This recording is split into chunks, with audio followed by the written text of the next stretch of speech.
So who didn't know it was Men's Health Week this week? I wouldn't have known that. Is that right, yeah? I wouldn't have known either. Yeah. So we started off the week, us four, going to the Titanic for the volunteer event. And I suppose it's actually a good place to start in terms of volunteering and men's health and stuff like that. Because lots of volunteering that you guys have done and that you will be doing over the summer will be working with young men in different capacities, but it all relates to men's health, whether it's their mental health or physical health. I suppose our project idea will be taking in both sort of mental health and physical health and sort of trying to marry the both together. Anyway, go back to volunteering. Do you even want to start by saying, why is it important to recognise volunteering? Well, definitely, like to actually recognise the work that volunteers do. There's that sort of barrier in itself of like being selfless and doing something for like no reward. I think like the majority of volunteers, like they don't like the concept of being made of like being celebrated. It's that thing of like I only volunteer, but it's always much more than that. And realistically, for where I'm at now professionally, but where I've sort of seen like volunteering move on, is that I don't believe anyone volunteers as a volunteer. They work as a volunteer. And it's starting to use them terminologies and actually like realising that volunteers are staff and have a place within each organisation. Good stuff. Stephen, let's jump to you. It's going to put you on the spot. So you're going to be volunteering this summer. You've been part more or less of groups as a participant. And why do you want to get into volunteering? Just to show like who I am, like how selfless I am and how kind of can be to other organisations, because you don't always need to work for money. Yeah, tough. You just need to show who the real you is, and and they will find that out as soon as you volunteer. So we've spoke about areas and parks like this being underused. We've spoke about Lisburn earlier and the big massive sort of swimmers and bowling where it's an absolute fortune to go to. And one of the themes, one of the outcomes we wanted to get from this week was actually enjoying and making use of stuff that's free in your community. And we've literally just tamed a guy who runs 6 miles around the park, or 6 minutes mile around the park, which was brilliant. But it's not all about those massive feats. It's about taking time out of your day, spending time with your mates, and actually enjoying what's in your own community. What we've done this morning has been easy and it's been simple. Like we started off C.S. Lewis Square and we've walked the Connswater Greenway to Victoria Park, and then we've walked all the way around Victoria Park, and you've seen loads of different stuff here. You've obviously got loads of football pitches, you've got the BMX, you've got everything around here, but it's actually just been nice walking and talking. 100%. And what's come out of it as well is you actually look and see the positives in the community. And you've been speaking about young men, young people in East Belfast really taking pride, taking ownership, because their area's starting to be looked after. Again, when we do the walk in North Belfast in Ireland, it'll be the same. We'll be having the same sorts of conversations, and I know he's had the same in East Belfast as well. So it's even that young people from the whole town, the whole city, are facing the same sort of issues. We can bring Stephen and David in again, guys. You have lived in East for I don't know how long, probably all your lives. Can you remember what it was like before the Greenway was all developed? I don't live too far from Victoria Park, but it's quite awkward to get to. Obviously the Greenway itself, the footpath has always been there, but obviously like there has been this sort of like regeneration and money's been spent to make it look nice, and obviously a lot of promotion that it's there obviously has brought more people to Victoria Park. I remember coming down here years ago and like feeding the swans, like do you know what I mean, doing that with my grand and stuff like that, but with the garden, and then even like playing junior football and stuff. But East Belfast does have so much, but it's one of these things where because it's spread out and because there's so many different like estates and you could say sort of like closed off communities within the East itself, it is hard, and there's definitely a lack of youth provision for certain areas. I mean, even if you think I do believe if you have to walk more than 10 minutes to your house to avail of any youth provision, then it's too far away from you. For where I live, you'd have to walk half an hour, and that's not changed in 15 years. For any youth provision that I had to go to when I was younger, wasn't even in my area, which obviously was good in the long term because it broke barriers down of getting out of your area and getting out of that mentality. But I definitely think with regards to the regeneration of the Greenway, it's definitely helped connect a lot of areas that at one stage felt that they were on their own and they weren't part of the greater East Belfast community. I would agree, because there's been different parks and stuff that haven't been connected. They've been not being used as so much as others, and now that there's been the Greenway connected, there's been Navanil, there's been Victoria Park, and then there could be Ormo Park and stuff like that. They'd be connected and all together, so people are using them as much as the other parks, and it's just good because you can see people out on their bikes and running, and you never really used to see that parks being used as much as they are today. A bit more positive. Yeah. Steve, you're 16. Yeah. What's it like, if you don't mind me asking, what's it been like growing up as a young man in East Belfast?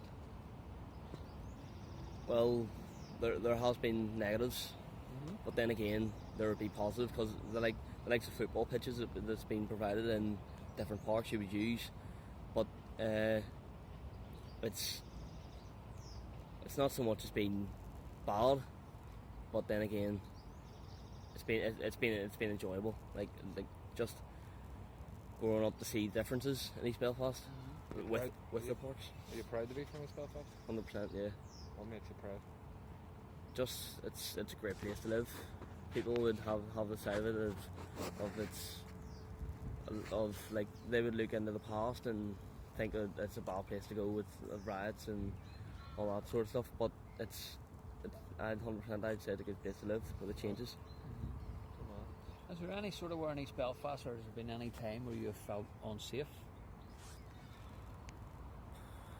No, I wouldn't. When I was young, yes, maybe around maybe in the town and them sort of places, I've been quite unsafe younger, but now that I've grown up and a lot of people have grown out of the likes of sectarianism and stuff like that, and it's completely different now, I'd say.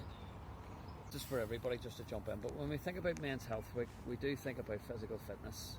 We think about getting your heart checked, stopping smoking, cancer awareness, stuff like that. But also a big part of it is about thinking about our mental fitness.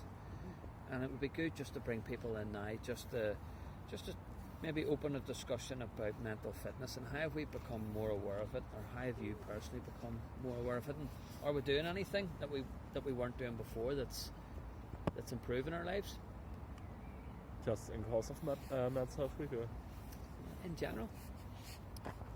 That's a good point, John. I think in general there's been a real push from the media to break the stigma of this whole men can't talk, so I genuinely think there is, but it's up to us as practitioners, volunteers, workers who are still engaging with people on the ground to keep pushing that message and keep promoting that message in a creative way, because not all young people are going to feel comfortable talking about mental health yet, so it's how we do it, and walking and talking and sort of just taking the half an hour here and there is a perfect way of doing it as well. So I think we have a big responsibility as people, as role models that young men look up to sort of start those conversations, and most importantly when those conversations happen, it's about us being knowledgeable enough where to signpost them to and where to sort of point these young men or these young people in direction to receive the support that they so critically need. No, totally agree. I'm going to jump in there, and like you say, it's something that's, I mean, it's always been a statement that I've grew up sort of trying to understand, and you always get a greater understanding, and it essentially says, let ambition fire thy mind. And when you're literally talking about sort of mental stimulation, things that you enjoy, things that you're looking forward to, things that put you out of your comfort zone, that sort of realistically is what either sort of shows you how resilient you are, builds a resilience, or shows you how sort of low you are, and with a good network around you, how you can actually build that up. In the same sense, I think that like without ambition, in any way, any sort of form or sense of the word, you are gonna suffer with negative mental health, because realistically, like, you need to feel inspired, you need to sort of have a bit of initiative and have a bit of ambition to want to go and do stuff, to something as simple as waking up and making your bed.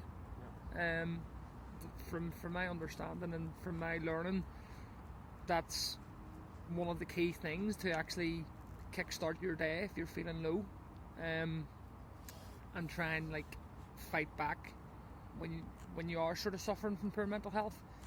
It's force yourself to get up, make your bed, and again, obviously, like, searching for that feeling of ambition, and when you feel it and you get your hands dirty, it in itself fires the mind. That quote's on that mural we seen in Sandy Road the other day, isn't it? Is it? Yeah. Isn't it? Yeah. I knew it sort of recognised it from somewhere. Well, this stuff can be as simple as that there, and the aspiration stuff I think is really important. But, you know, I actually really just like what we've done. We've kept it really simple this week. You know, it was about walking and talking, you know, and it was about making the time and taking the time, you know, and that's exactly what we've done, because we've all got busy work lives, we've all got busy lives, and that's what, you know, 90% of our conversations, discussions won't be recorded, you know, walking around talking about family, you know, talking about, you know, what we're doing at the weekend, talking about whatever it may be, like, and, you know, unless you get out and get around people, well, it's walking around a park, or well, it's whatever it is, you're not going to start to work things out for yourself or solve problems, you know. So I think we've made it real easy, really, really simple in terms of activities. It hasn't cost us any money, and it's just about sort of taking that time and saying, you know what, let's prioritise this rather than everything else taking priority. Well, I just think it's about, in general, like you have covered all bases there today, but I think it's about young men feel the need that effort is a big thing. It's putting the effort in and making the effort to go out and do things. So you think you might have had a good day just because you've been out working or doing whatever you're doing, whether it's going to school or going to work or going to the gym and whatever, but are you making time to be around people? Like, sometimes you're on your own, and it is about opening up and talking to people, and like Johnny said, like, making the time and taking the time. So I just think the biggest barrier to breaking young men is effort. I think a lot of people just don't want to make the effort. They want to do things, but they just can't be bothered to do it. They just want to chill out on their own. But it is about making that effort, and once you've made that effort, it is better for your mind, and your mental health in general will be better off in the end if you do put the effort in to make time to communicate with others. I think that's what the biggest barrier is.